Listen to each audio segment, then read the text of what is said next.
You ready?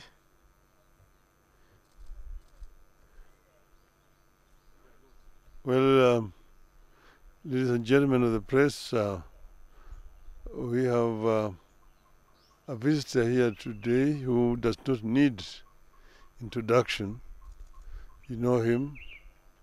The general is a good friend of this country, and he's in transit to Addis Ababa, and he just came for breakfast, people at breakfast, and he is the one who has got information to share, after which I will say something at the end.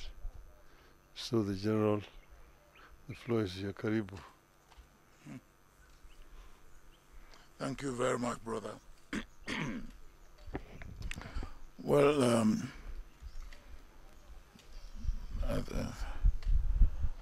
I am very gender sensitive.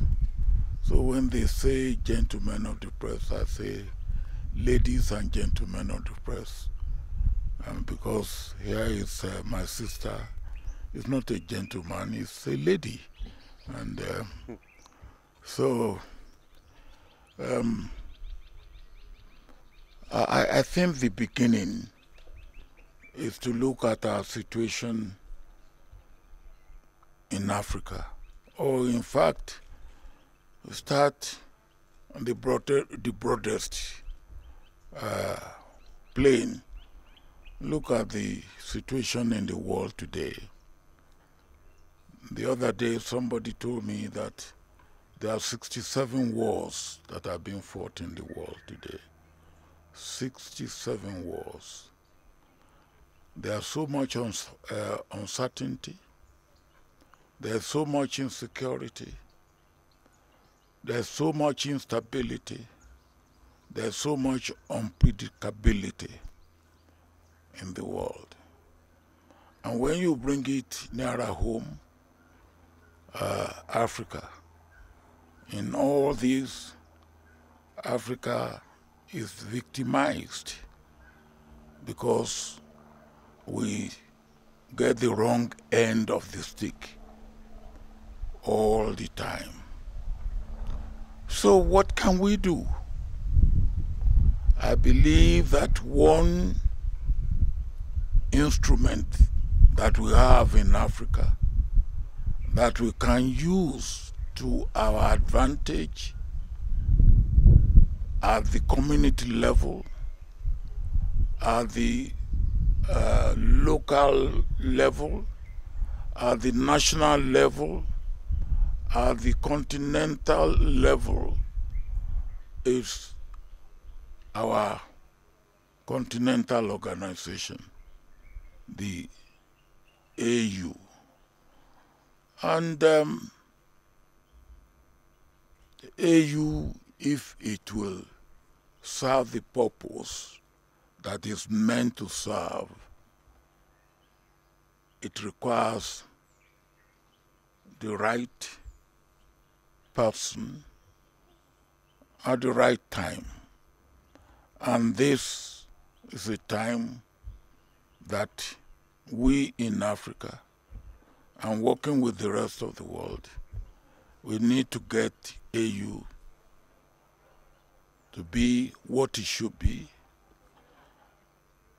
They are doing what they can do, because AU got me and two, with sister and a brother, to look at the situation of Tigray and the federal government of Ethiopia. But there's a lot more that is wrong with Africa today. My own part of the continent, West Africa, is riddled with government that had not come through constitutional means, is riddled with insecurity, is riddled with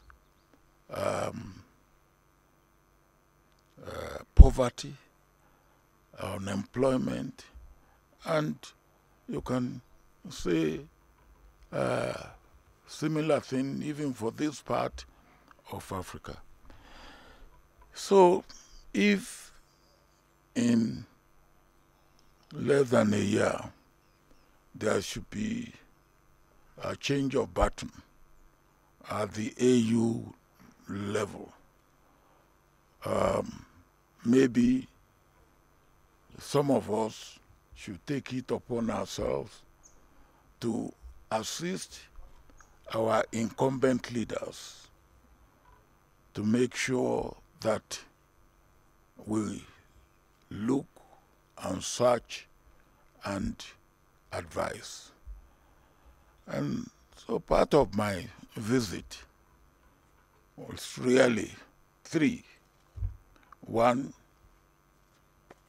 Brother Raila is a friend of many, many years. What year did we go to Kisumu for the final funeral of 1995. 1995. 1995. And when I came back and went back to Nigeria, I was charged with treason. Treason not only because they say I wanted to topple the government of Nigeria, but also because I came here because I want to topple the government of Kenya, because I went for the funeral rite of the leader of opposition. Now that's as far back as we have been friends, and now have been friends of the family, and particularly of Raila. So, consulting, searching, what can we do?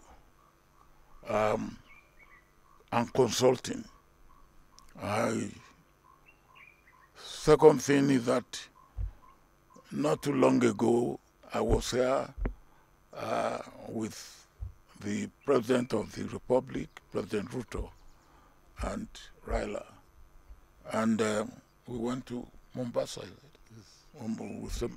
We went to Mombasa, and the outcome of that exercise was 5 each from the two parties to form a committee. And I understand that committee have done impressive work. Of course, in my part of the world, we believe that when you put yam in fire, you must be able to turn it over so that it's not overburnt, overdone. So I want to see what progress we are making in that line. I will be seeing the president, with whom, of course, I'm also regularly in contact. And the third is what I said earlier on. Now, can we be looking? We need a person, man or woman, who has experience, who understand the situation we are in, who comes from a background that can make a difference. And of course, that consultation means now the people that I, from my own understanding of the situation and what I know of Africa, haven't been involved with Africa for more than 5 decades. What sort of people? Some time ago, I was one of those who midwifed, because we believe that people who have held the position of head of government, either at the prime minister level or at the presidential level, will be able to knock at the door of incumbent prime ministers and presidents without much ado. And such people will probably be the right person, armed with other attributes at this particular time. And as I was saying,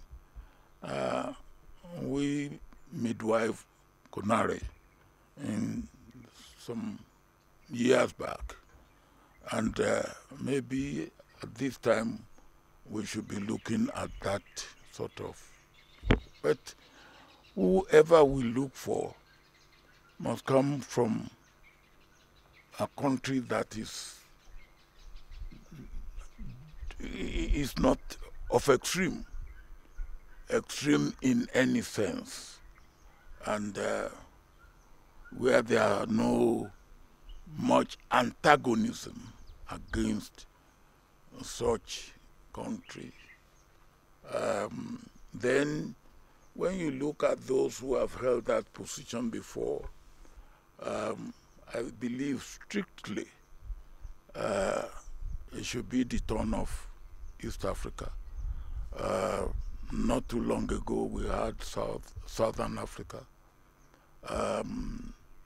The one now whose time will be ending is Central Africa. Before that, as I said, we had Konare from West Africa. I believe it should be the turn of Eastern Africa or East Africa. And can we find such a person? I believe, yes, we can. But such a person should not be the candidate of his country. He should be the candidate of the region. And if the region can come together and put such a candidate forward, I believe that should be the way we should go. And that's the main point of my visit before I go to attend the AU meeting for the 17th and the 18th. And I have no doubt in my mind that my friend could easily be a viable candidate. But that, of course, is subject to the views, feelings, and, of course, the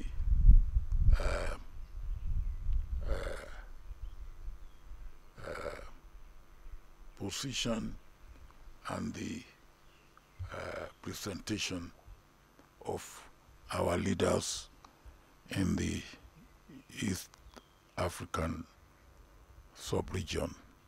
And